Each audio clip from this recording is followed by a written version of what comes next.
오늘 본문 말씀을 통해서 우리를 위해 기도하시는 성령님이라고 하는 제목으로 말씀을 드립니다. 그리스도의 삶에 있어서 가장 큰 특징은 성령님이 함께 하신다는 것입니다. 하나님의 영이 우리와 함께 하시는 것입니다. 특별히 로마서 8장은 성령의 인도하심을 받아 살아가고 있는 그리스도의 삶이 어떤 것인지에 대해서 말씀해 주고 있습니다. 그중에 오늘 본문은 성령님께서 우리 그리스도인들을 도우시는 분이라고 말씀해 주고 있습니다. 성령님은 어떻게 우리를 도우십니까? 먼저 성령님은 우리의 연약함을 도우신다고 그랬습니다. 26절 상반절에 이와 같이 성령도 우리 연약함을 도우시나니, 인간은 연약한 존재입니다. 우리가 살아가면서 깨닫는 것이 있습니다. 인간은 모두 다 연약하다고 하는 것입니다. 아무리 믿음 좋은 사람도 인간으로서의 연약함을 벗어나지는 못한다는 것입니다. 사람이 몸을 입고 땅 위에 숨을 쉬고 살아가는 한 연약함이라고 하는 그 십자가를 벗을 수가 없습니다.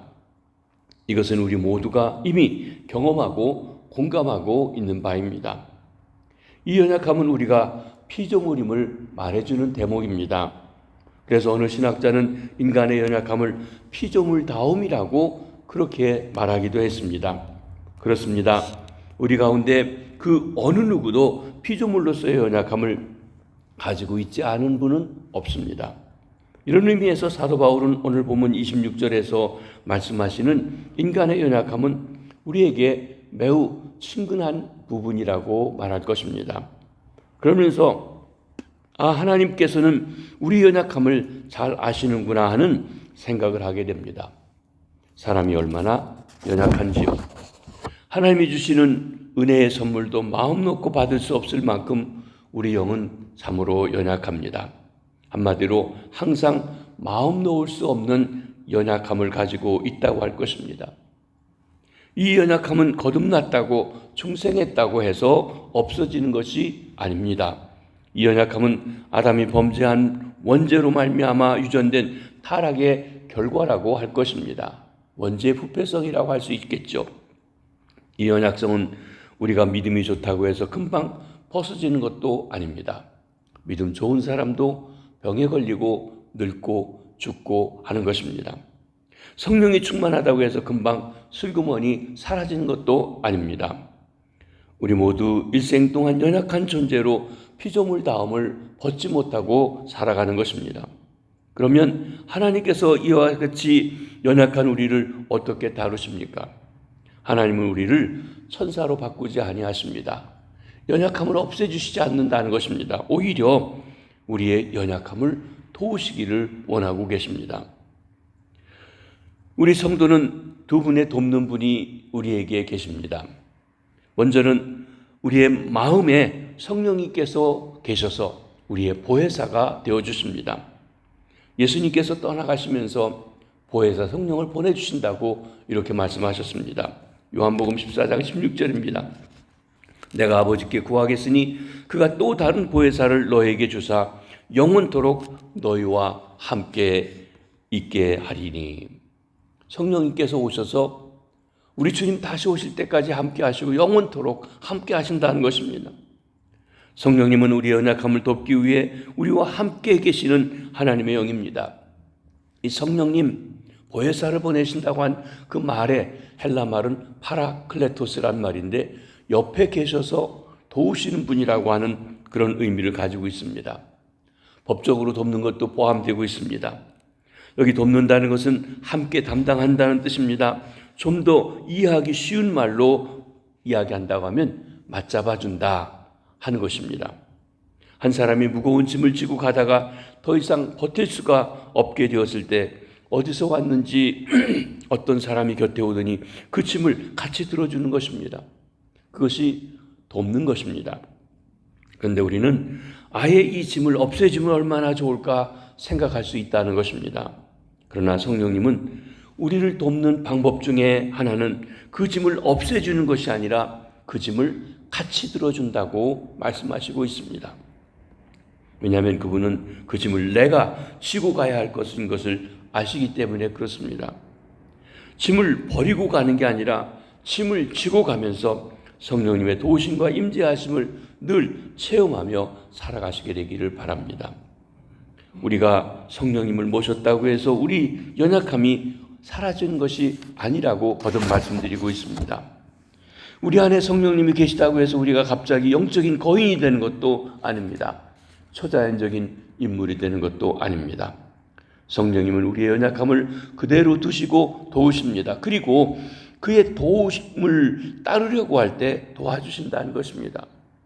성령님은 우리가 연약하기 때문에 오셨습니다.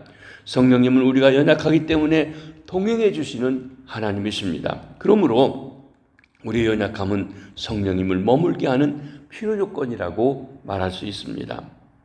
우리가 연약하기 때문에 성령님께서 도와주시는 것입니다. 그러므로 우리는 자기가 짊어지고 있는 연약함을 불평하지 말아야 됩니다. 오히려 이 연약함이 성령님을 머물게 하는 조건이 되기 때문에 사도 바울처럼 주님께 감사해야 되는 것입니다. 바울의 고백이 있습니다. 고린도후서 12장 9절에 보면 그가 눈에 가시가 있었을 때 그를 통해서 하나님 앞에 이렇게 고백합니다. 나에게 이르시되 내 은혜가 족하도다. 이는 내 능력이 약한 데서 온전하여 짐이라 하신지라. 그러므로 도리어 크게 기뻐함으로 나의 여러 약한 것들에 대하여 자랑하리니 이는 그리스도의 능력이 내게 머물게 하려 함이라. 약해서 주님을 의지하면 주님이 그 능력으로 역사해서 주의 능력을 보여주는 통로가 된다는 것입니다. 이것이 자기 연약함을 꿰뚫어 보는 눈이 있는 사람이 할 수 있는 말인 것입니다. 이 말씀의 깊이를 아는 사람은 자기 연약함을 결코 부정적으로 보지 않는 것입니다. 하나님 앞에서는 그리스도께서 우리의 대언자가 되십니다. 이 땅에서는 성령님이 내 안에 계신 대언자라고 하면 하늘에는 지금도 하나님 보좌 우편에 우리의 대언자인 주님이 계십니다. 요한일서 2장 1절입니다. 나의 자녀들아 내가 이것을 너희에게 쓰면 너희로 죄를 범하지 않게 하려 함이니 만일 누가 죄를 범하여도 아버지 앞에 우리에게 대언자가 있으니 곧 의로우신 예수 그리스도시라. 여기 대언자라고 하는 우리말로 그렇게 번역한 말이 헬라 말로는 파라클레토스, 보혜사 성령과 똑같은 단어를 쓰고 있다고 하는 것입니다. 파라클레토스, 여기 대언자, 변호인이란 뜻으로 쓰였지만 원어는 파라클레토스라고 했는데 우리가 연약하여 범죄하게 되면 그 죄의 속죄를 위해서 변호하고 돕는 분이 계신데 바로 우리를 위해 십자가 달리시고 죽으셨지만 다시 부활하셔서 이제는 하나님 보좌 우편에 계신 그 주님이라는 것입니다. 그렇습니다. 우리는 이 땅에서는 성령님이, 하늘나라에서는 예수 그리스도께서 우리의 보혜사로, 우리의 대언자로 함께해 주시고 계십니다. 그분은 우리를 위해 십자가 지시고 죽으셨지만 부활하여 하나님 보좌 우편에 계신 주님이십니다. 아버지여, 내가 저희 죄를 지고 십자가를 졌나이다 대언하시는 것입니다. 이 사실을 로마서 8장 34절에 이렇게 기록하고 있습니다. 누가 정죄하리요? 죽으실 뿐 아니라 다시 살아나신 이는 그리스도 예수시니 그는 하나님 우편에 계신 자요 우리를 위하여 간구하시는 자신이라. 그렇습니다. 하나님께서는 우리의 연약함을 아시고 두 분의 돕는 분을 주셨습니다. 보혜사 성령님께서는 이 땅에서 우리의 연약함을 도우십니다. 그리고 부활 승천하신 우리 주님 예수 그리스도께서는 하나님 보좌 우편에서 우리의 죄를 위한 중보하시는 대언자이신 것입니다. 그 두 번째로 성령님은 우리의 기도를 도우십니다. 우리는 마땅히 기도할 바를 잘 알지 못합니다. 본문 26절 중반절에 보면 우리는 마땅히 기도할 바를 알지 못하나 오직 성령이 말할 수 없는 탄식으로 우리를 위하여 친히 간구하시느니라. 여기 바울 사도는 특별히 우리의 기도를 도우시는 성령님에 대해서 말씀하고 계십니다. 여기 매우 중요한 의미가 담겨 있습니다. 왜 성령님께서 기도를 특별히 도우신다고 말씀하시는 것일까요? 우리가 연약해지면 기도하는 힘이 떨어지게 되기 때문에 그렇습니다. 우리가 몸이 열이 조금 나도 기도를 못하고 들어누워 버립니다. 기분이 조금만 상한 일이 있어도 마음이 무거워서 기도를 제대로 하지 못합니다. 신앙생활에 긴장이 풀려서 세상 재미에 맛을 들면 우리 영혼은 캄캄해지고 기도가 막힙니다. 우리에게 있는 모든 연약함이 기도를 못하게 하는 쪽으로 작용하기 때문에 그랬습니다. 성령님께서는 이것을 잘 아십니다. 그래서 성령님이 특별히 우리의 기도를 도우시는 것입니다. 만일 우리가 기도에 힘쓰지 못하면 우리의 연약함을 극복하는 다른 길이 없기 때문에 그렇습니다. 성령님은 우리를 돕기 위해 와 계시지만 우리가 기도할 때만 도우실 수가 있습니다. 기도는 우리가 성령님의 도움을 받기 위한 생명줄과 같은 것이라고 할 것입니다. 기도 생활에 탈이 난 사람은 성령님의 도우심을 받을 수가 없습니다. 그러면 결국 신앙생활이 파산할 수 있습니다. 어떤 목사님이 다음과 같은 말씀을 하셨습니다. 온갖 질병이 감기의 문으로 들어오듯이 신앙생활의 적신호는 기도의 감기에 걸리는 것이다. 여러분, 감기 걸리면 모든 병에 연약해집니다. 기도가 쉬게 되면, 기도를 못하게 되면 우리 신앙생활이 병들게 되는 시작이 되는 것이라고 하는 것입니다. 그렇습니다. 기도가 고장나면 영혼은 병들게 됩니다. 그러니까 성령님께서 우리의 기도를 특별히 도우시려고 오셨다고 말씀하는 것입니다. 그러면 성령께서 어떻게 우리 기도를 도우십니까? 성령께서는 두 가지 방법으로 우리 기도를 도우신다고 했습니다. 첫째로는 말할 수 없는 탄식으로 우리를 위해 친히 간구하심으로 돕는다고 했습니다. 여기 26절입니다. 이와 같이 성령도 우리 연약함을 도우시나니 우리가 마땅히 기도할 바를 알지 못하나 오직 성령은 말할 수 없는 탄식으로 우리를 위하여 친히 간구하시느니라. 기도는 성도가 마땅히 해야 될 본분입니다. 기도를 무시하고 산다든지 기도를 가볍게 생각하고 사는 사람은 신앙생활을 잘 한다고 말할 수가 없는 것입니다. 오늘 본문 말씀을 우리가 마땅히 기도해야 된다고 말씀합니다. 기도는 해도 되고 안 해도 되는 것이 아니라 마땅히 해야 될 성도의 본분에 아주 중요한 일입니다. 그러나 마땅히 해야 할 기도인 줄 뻔히 알면서 우리가 기도를 잘 하지 않거나 해도 바르게 간구하지 못할 때가 많이 있습니다. 이와 같은 우리 연약한 모습을 보실 때 성령님께서 무표정하게 도우시는 것이 아니라 말할 수 없는 탄식으로 우리를 도우신다고 하신 것입니다. 성령님은 친히 말할 수 없는 탄식을 하십니다. 여기 말할 수 없는 탄식이 무엇입니까? 말로 표현할 수 없는 아주 농도 짙은 탄식을 의미합니다. 또한 여기에는 우리가 알아들을 수 없는 신비한 탄식이라는 의미가 포함되어져 있습니다. 얼마나 감사한지요. 성령님의 탄식이 없다면 우리는 더없이 비참해지고 말 것입니다. 성령님의 탄식이 없다면 우리의 기도는 공중에 날다가 힘없이 떨어지는 화살처럼 하나님 앞에까지 상달되지 못하게 될 것입니다. 성령님의 탄식이 있기에 비록 형편없는 기도지만 우리의 기도가 하나님의 보좌에 올라가게 되어지는 것입니다.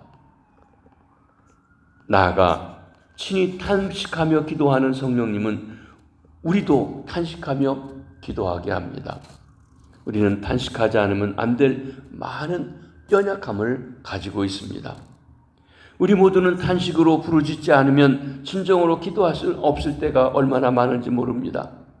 그러니까 우리는 탄식을 하게 되는 것입니다. 여러분들의 기도 생활도 아마 그럴 겁니다. 저도 그렇습니다. 가끔 찬송하며 기뻐 기도하고 또한 좋으며 감사하며 기도하지만 그렇지 않을 때도 있습니다. 오히려 하나님 앞에 나의 연약함, 나의 문제, 내게 해결할 수 없는 것, 이런 것을 가지고 탄식의 기도가 더 많은 것입니다. 이것은 본능적인 탄식이 아닙니다. 자연인의 탄식도 아닙니다. 성령이 탄식하게 하심으로 할 수 있는 탄식입니다. 탄식은 위선과 거리가 멉니다. 탄식은 입술에서 나오는 무엇이 아니라 마음에서 나오는 것입니다. 성령님이 진지하게 탄식하며 안타까워하며 하나님의 도우심을 구하며 기도하게 만들어주시는 것입니다. 성령께서 탄식하며 우리를 도우신다고 했다고 하면 또 다른 하나 성령님은 하나님의 뜻대로 우리를 위해 간구하심으로 도와주십니다. 오늘 본문 27절입니다. 마음을 살피시는 이가 성령의 생각을 아시나니 이는 성령이 하나님의 뜻대로 성도를 위하여 간구하심이니라. 하나님은 우리의 외모를 보지 않고 우리의 마음을 보십니다. 어떤 사람이 겉으로 드러난 그 행동을 아니라 그 마음에 왜 그렇게 했는지 그것까지도 아십니다. 하나님의 뜻이 무엇인지 분별하지 못할 때가 많습니다. 하나님의 뜻을 몰라 우왕좌왕하는 우리를 도우시기 위해서 성령님께서 우리 대신 하나님의 뜻에 맞는 기도를 해주신다는 것입니다. 성령님은 하나님의 영이시기 때문에 하나님의 뜻, 하나님의 원하시는 바를 정확하게 알고 계십니다. 따라서 27절 말씀은 두 가지로 해석할 수 있습니다. 성령님이 직접 우리를 대신해서 하나님의 뜻대로 기도하신다는 것입니다. 또한 성령께서 우리의 마음을 열어서 말씀을 통해 하나님의 뜻을 발견하게 하고 그 뜻을 따라 기도할 수 있도록 우리를 도와주신다고 한 말씀입니다. 어느 쪽으로 보든지 다 괜찮습니다. 성령께서 경우에 따라 필요에 한 대로 우리를 도와주시기 때문에 그렇습니다. 가끔 우리도 예수님의 두 제자였던 세베대의 아들들처럼 그렇게 기도할 때가 많습니다. 우리가 잘 아는 말씀 마태복음 20장에 보면 예수님께서 예루살렘에 올라가시려고 할 때에 세베대의 두 아들 야고보와 요한의 어머니 살로메가 예수님을 찾아왔습니다. 예수님이 예루살렘에 올라가시면 분명 높은 자리에 올라가시게 될 터인데 그때 두 아들을 하나는 오른쪽에 하나는 왼쪽에 앉게 해달라는 것입니다. 우리말로 치맛바람이기도 하죠. 너무 욕심이 과합니다. 그 두 자리에 12명 중에 하나만 올라가도 대답할 텐데 양쪽 양옆을 자기 아들이 다 차지하게 해달라고 하는 것입니다. 여러분 어떤 면을 본다고 하면 자녀에 대한 사랑의 한 면이라고 또 그렇게 치부할 수 있을 것입니다. 그래서 두 여인이 예수님 앞에 두 아들들을 데리고 와서 절하면서 다음과 같이 요청했던 것입니다. 20장 21절입니다. 나의 이 두 아들을 주의 나라에서 하나는 주의 우편에 하나는 주의 우편에 앉게 하소서. 이때 주님께서 아주 의미 있는 말씀을 해주셨습니다. 너희는 너희가 구하는 바를 알지 못하는도다. 주의 말씀이 무슨 뜻입니까? 하나님의 뜻이 무엇인지도 모르면서 자기 욕심대로 구하고 있다고 하는 것입니다. 사실 우리가 그렇지 않습니까? 하나님의 뜻이 어디 있는지 분별하려고 하기보다는 내가 당장 원하고 갖고 싶고 하고 싶고 되고 싶은 대로 되게 해달라고 그렇게 욕심대로 간구하고 있다고 하는 것입니다. 주님께서 뭐라고 말씀하셨습니까? 내 우편에 앉는 것은 내가 주는 것이 아니라 내 아버지께서 누구를 위하여 예비하셨든지 그들이 받을 것이니라 라고 말씀하셨습니다. 하나님은 뜻에 다루 있는데 이 모자는 자기 뜻대로 무조건 달라고 요구했습니다. 저와 여러분 우리도 가끔 이렇게 기도하고 있지는 않은지요? 사실 우리는 하나님의 뜻을 잘 몰라서 내 뜻대로 기도하기 쉬운 연약한 존재들입니다. 특별히 아주 어려운 재난을 만났다든지 어떤 긴급한 결단을 내려야 할 순간에 봉착하면 하나님의 뜻을 몰라서 당황할 때가 많습니다. 우리가 내다볼 수 있는 영적 지평선의 한계가 있기 때문에 위급할수록 하나님의 뜻을 찾기란 쉽지 않은 것입니다. 이때도 성령님께서 우리를 대신해서 하나님의 뜻대로 기도해 주신다고 하신 것입니다. 그래서 어떤 경우엔 내가 구한 것보다 더 아름답고 귀하게 일이 이루어지는 것을 봅니다. 우리 속에서 우리 대신하여 하나님 뜻대로 기도하심으로 우리를 도우시는 성령님의 기도 때문에 그런 것입니다. 에베소서 3장 20절에 이렇게 성령이 도우셔서 아름답게 되어진 일에 대해서 이렇게 말씀하십니다. 우리 가운데 역사하시는 능력대로 우리가 구하는 거나 생각하는 모든 것에 더 넘치도록 능히 하실 이에게라고 말씀하고 있습니다. 이는 성령께서 친히 우리를 위하여 탄식하며 기도하며 우리를 도우시기 때문에 그런 것입니다. 성령께서 친히 하나님의 뜻대로 우리를 위해서 기도하심으로 우리를 도우시기 때문입니다. 성령님은 우리의 불완전한 기도를 온전하게 해주시는 분이십니다. 그러므로 우리는 성령께서 어떻게 우리 연약함을 도우시는지 가르쳐 주시는 이 말씀을 붙잡고 기도해야 합니다. 말씀을 멀리하고 게을 제멋대로 기도하면 아니 됩니다. 하나님께서는 자주자주 말씀을 통해서 우리 눈을 열어주십니다. 그렇게 할 때 우리가 성령님의 인도함을 받아 하나님의 뜻대로 기도할 수 있게 되는 것입니다. 우리가 하나님의 약속을 붙잡고 기도할 때 하나님께서 그 약속대로 기도하는 우리에게 약속대로 응답해 주시는 것입니다. 사랑하는 성도 여러분, 저와 여러분, 우리가 그리스도인이라고 하면서 우리는 연약합니다. 우리의 기도는 항상 약합니다. 우리는 평생 성령님의 도우심으로 하나님이 들으시는 기도를 할 수 있는 것입니다. 항상 성령님과 함께 하셔서 우리 연약함을 도우시는 성령님을 찬양하시게 되기를 바랍니다. 그리고 우리의 기도가 항상 성령님의 도우심으로 하나님의 보좌에 상달될 수 있게 되기를 주님의 이름으로 축복합니다. 기도하겠습니다. 주님, 저희를 자녀 삼아주시고 주님 앞에 아빠 아버지라 부르며 우리의 원하는 것, 우리의 소원을 주 앞에 아뢰 수 있게 하신 것 감사합니다.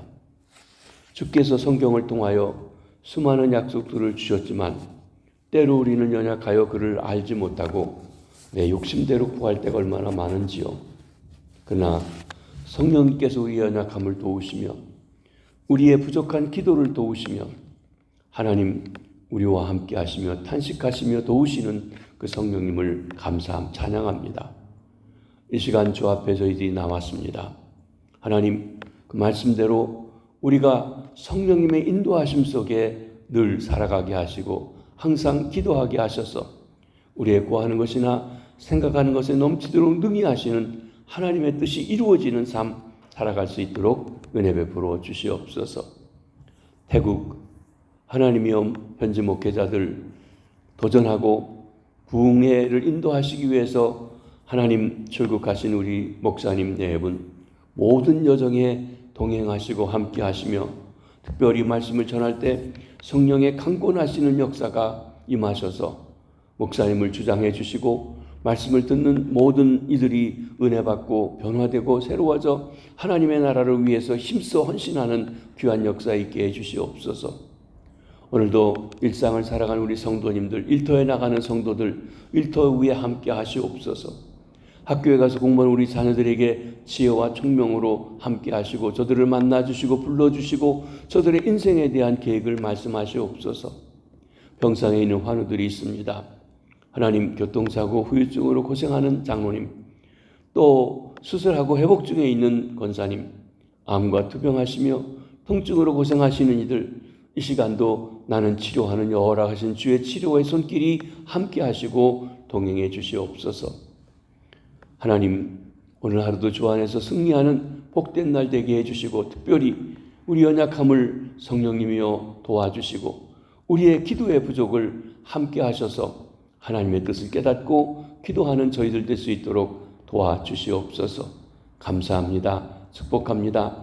예수님의 이름으로 기도하옵나이다. 아멘.